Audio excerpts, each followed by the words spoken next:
Hi guys, I'm Liesl from AMALYZE, and today I'm going to talk about our related terms tool. When people search for products on Amazon, they search very differently. Let me give you some examples.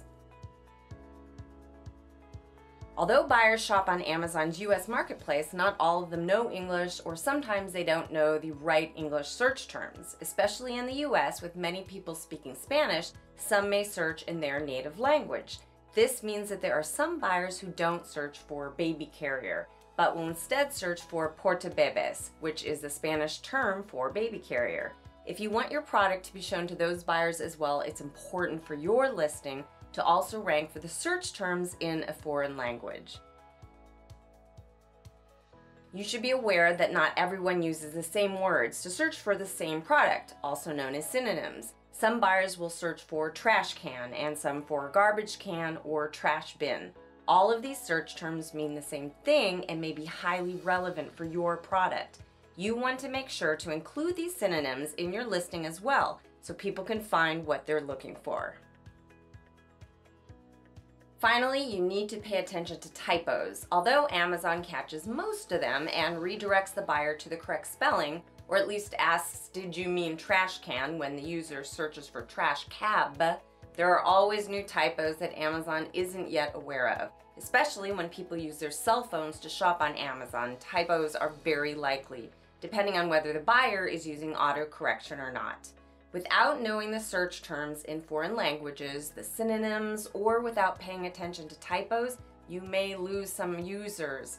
But here's where our related terms tool will help you better understand and analyze. You'll learn how to analyze language habits like using synonyms and how to better analyze the search behavior of Amazon customers. First, open the Related Terms tool in AMALYZE Shield. Just click on the Related Terms widget. You can also click on Keywords in your menu and select Related Terms.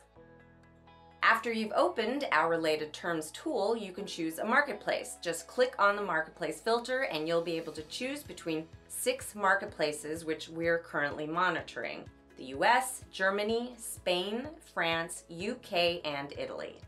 In our example, we'll be using the US marketplace. Here you can type in the main search term you want to get results for.